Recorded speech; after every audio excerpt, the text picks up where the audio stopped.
साल था 1974। वो जमाना था जब अमेरिकन ड्रीम सबका अपना था और हर कोई सबर्ब में शांति से रहना चाहता था। Families in close knit communities में खुशहाल जिंदगी जीते थे, जहां सब एक दूसरे को जानते थे और बच्चों के लिए गली मोहल्ले खेलने के लिए सेफ थे। लेकिन इस नॉर्मलसी के नीचे अंधेरा कभी कभी जड़ पकड़ लेता है। तब तक किसी को पता नहीं चलता जब तक बहुत देर नहीं हो जाती। जगह एमिटीविल, लॉन्ग आइलैंड, एक खूबसूरत टाउन जो अपनी चार्मिंग स्ट्रीट्स और फ्रेंडली रेजिडेंट्स के लिए जाना जाता है। ये वो जगह थी जहां लोग अपने दरवाजे अनलॉक्ड छोड़ देते थे, अपने आसपास की सेफ्टी पर भरोसा करते थे। लेकिन एमिटीविल जल्द ही किसी और सिनिस्टर चीज के लिए बदनाम होने वाला था। एक आम सा दिखने वाला सबर्बन टाउन जो जल्द ही अमेरिकन हॉरर के इतिहास में दर्ज होने वाला था। यहाँ जो घटनाएं घटी उन्होंने पूरे देश को हिलाकर रख दिया और लोगों के मन पर एक गहरा निशान छोड़ दिया। ये एक ऐसी कहानी थी जो बार बार सुनाई जाती, हर बार डर के साथ। एक बड़ा सा Dutch colonial house 112 ocean Avenue पर डर का प्रतीक बन गया। इसका डिस्टिंक्टिव आर्किटेक्चर, गेबल्ड रूफ और इम्पोजिंग फसाड के साथ नेबरहुड में अलग दिखता था। लेकिन ये घर की अपीयरेंस नहीं थी जो इसे फेमस बनाती, बल्कि वो हॉरर्स थे जो इसकी दीवारों के भीतर हुए। ये वो जगह थी जहां बुराई ने जड़ पकड़ी और ट्रेजेडी हुई। घर से एक मेलेवलेंट प्रेजेंस निकलती हुई लगती थी, मानो दीवारों ने ही वहां घटी घटनाओं का अंधेरा सोख लिया हो। बाद में पड़ोसियों ने प्रॉपर्टी के आसपास एक ईरी फीलिंग के बारे में बताया, एक अजीब सा डर जो इग्नोर करना इम्पॉसिबल था।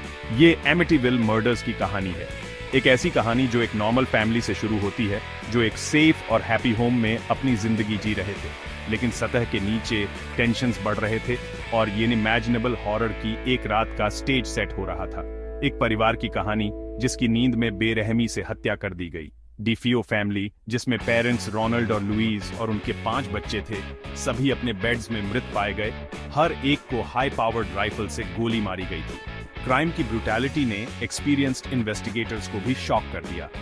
एक कहानी जो आज भी फैसिनेट और टेरिफाई करती है। उस रात की डिटेल्स पर अभी भी बहस होती है।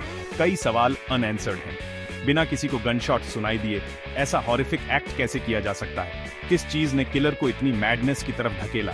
ये सवाल लिंगर करते हैं, घर के डार्क एल्यूर को बढ़ाते हैं। ये एक मिस्ट्री है जो अनसॉल्व्ड है। कई इन्वेस्टिगेशंस और काउंटलेस थ्योरीज के बावजूद मर्डर्स का असली मोटिव पता नहीं चल पाया है।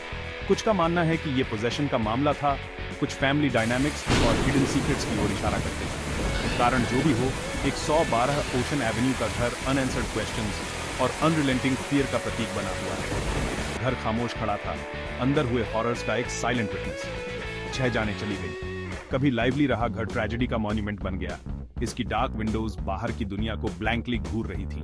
ऐसा लग रहा था जैसे घर खुद उस फैमिली के जाने का शोक मना रहा हो जो कभी इसे अपना घर कहते थे। विक्टिम्स, डिफियो फैमिली, उनकी जिंदगी एक ब्रूटल और सेंसलेस एक्ट ऑफ वायलेंस में खत्म हो गई। कम्युनिटी सदमे में था, समझने की कोशिश कर रहा था कि उनके पीसफुल टाउन में ऐसी ट्रेजेडी कैसे हो सकती है। क्राइम सीन एक ब्लड बाथ। उस रात की इमेजेस हॉन्टिंग हैं, जिंदगी की फ्रेजिलिटी और हम सब के अंदर मौजूद डार्कनेस की पोटेंशियल का एक स्टार्क रिमाइंडर। घर को कॉर्डन ऑफ कर दिया गया।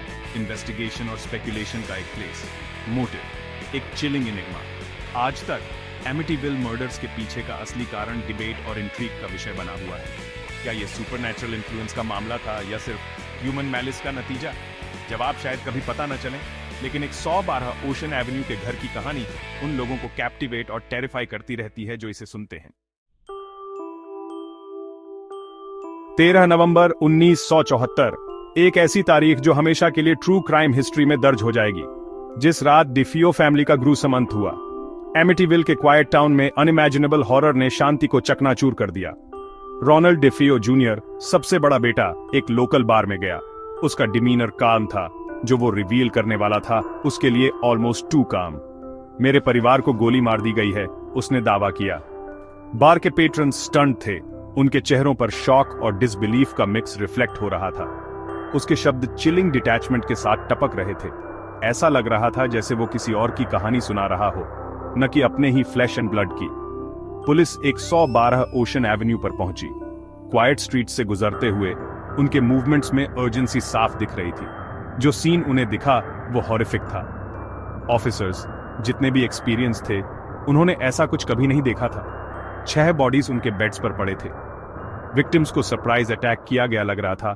स्ट्रगल के कोई निशान नहीं थे। हर विक्टिम को क्लोज रेंज से गोली मारी गई थी। एक्ट की ब्रुटैलिटी, जिस प्रिसिजन और कोल्डनेस के साथ इसे अंजाम दिया गया था, उसमें साफ दिख रही थी।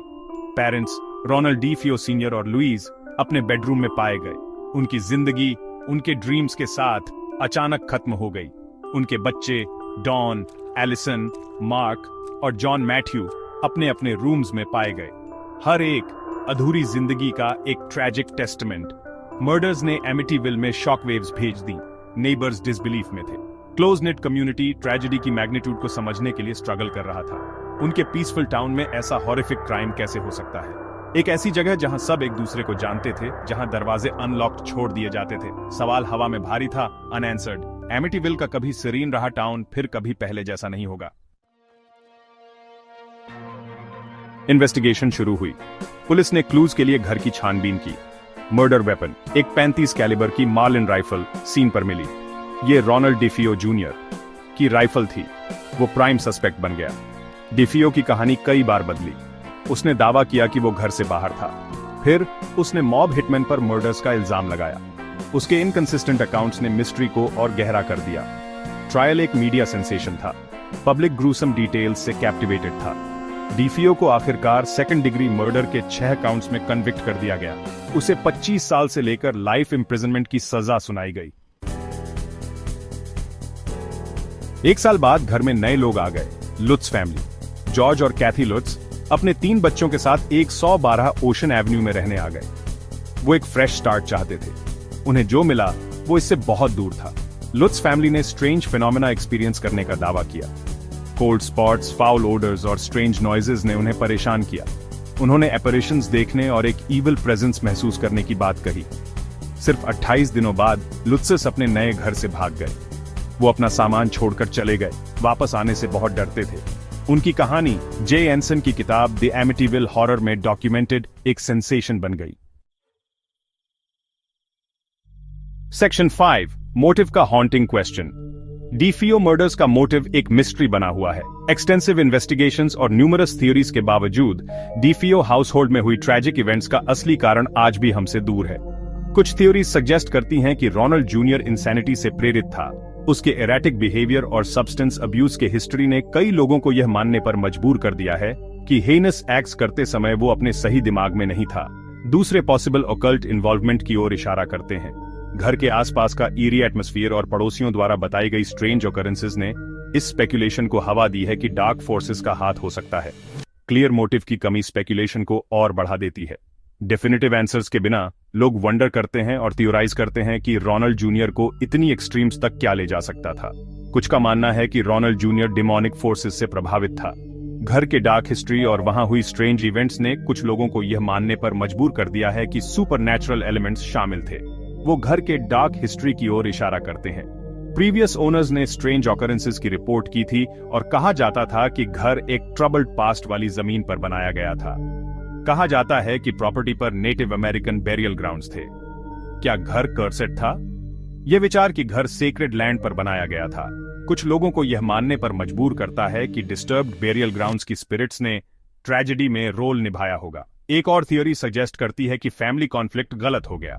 डिफियो फैमिली अपने इंटरनल स्ट्राइफ के लिए जाना जाता था और कुछ का मानना है कि एक हीटेड आर्ग्यूमेंट वायलेंस तक बढ़ गया होगा। रोनाल्ड सीनियर के ऑर्गेनाइज्ड क्राइम में एलिजेड इन्वॉल्वमेंट की अफवाहें सामने आईं। कुछ स्पेक्यूलेट करते हैं कि मर्डर्स रोनाल्ड सीनियर की क्रिमिनल एक्टिविटीज का नतीजा थीं, जो उसके साथ पकड़ी गईं, जिससे एक डेडली कॉन्फ्रंटेशन हुआ। क्या मर्डर्स एक रिवेंज किलिंग हो सकती थीं? इस पॉसिबिलिटी को रूल आउट नहीं किया जा सकता है कि किसी ने रोनाल्ड सीनियर से बदला लेने की कोशिश की, उसके परिवार को एक डेडली गेम में पॉन्स के रूप में इस्तेमाल किया। डिफियो मर्डर्स का असली मोटिव ट्रू क्राइम के इतिहास के सबसे हॉन्टिंग क्वेश्चंस में से एक बना हुआ है। सेक्शन 6, पैरानॉर्मल एक्टिविटी का स्पेक्टर। लुत्स फैमिली के पैरानॉर्मल एक्टिविटी के दावों ने एमिटीविल मिस्ट्री में एक और लेयर जोड़ दी। क्या वो हॉन्टिंग के शिकार थे या वो सिर्फ फेम और फॉर्च्यून चाहते थे? स्केप्टिक्स ने उनके दावों को होक्स बताकर डिसमिस कर दिया। उन्होंने लुत्सस की कहानी में इनकंसिस्टेंसीज की ओर इशारा किया। उन्होंने तर्क दिया कि फैमिली ने फाइनेंशियल गेन के लिए हॉन्टिंग की स्टोरी बनाई। स्केप्टिसिज्म के बावजूद कई लोगों का मानना है कि एमिटीविल हाउस सच में हॉन्टेड है। पैरानॉर्मल इन्वेस्टिगेटर्स घर पर आते रहे हैं। उनका दावा है कि उन्होंने ईवीपीस रिकॉर्ड किए हैं और अनएक्सप्लेन्ड फिनोमेना देखे हैं। सेक्शन 7, एमिटीविल का कल्चरल इंपैक्ट। एमिटीविल केस का पॉपुलर कल्चर पर एक लास्टिंग इंपैक्ट पड़ा है। कहानी को न्यूमरस बुक्स, फिल्म्स और डॉक्यूमेंट्रीज में अडेप्ट किया गया है। यह दुनिया भर के ऑडियंसेस को फैसिनेट और टेरिफाई करता रहता है। 1979 की फिल्म द एमिटीविल हॉरर एक बॉक्स ऑफिस स्मैश थी। इसने सीक्वल्स और रीमेक्स की एक फ्रेंचाइज को जन्म दिया। 112 ओशन एवेन्यू का घर हॉरर का एक आइकॉनिक सिंबल बन गया है। एमिटीविल केस उस डार्कनेस का एक रिमाइंडर है जो एवरीडे लाइफ की सतह के नीचे छिपी रह सकती है। ये एक ऐसी कहानी है जो डिबेट और स्पेकुलेशन को स्पार्क करती रहती है। सेक्शन 8, अननोन का इंड्यूरिंग एल्यूर। एमिटीविल केस अपने अनआंसर्ड क्वेश्चंस के साथ फैसिनेट करता रहता है।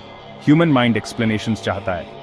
जब कोई नहीं होता तो हम अननोन की ओर खींचे चले जाते हैं। केस इस बात का रिमाइंडर है कि कुछ मिस्ट्रीज शायद कभी सॉल्व ना हो। हम शायद कभी नहीं जान पाएंगे कि 1974 में उस फेटफुल नाइट में क्या हुआ था।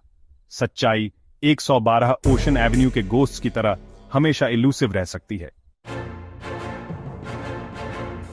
सेक्शन 9, कंक्लूजन, एमिटीविल के अनआंसर्ड क्वेश्चंस। एमिटीविल केस उस डार्कनेस का एक चिलिंग रिमाइंडर बना हुआ।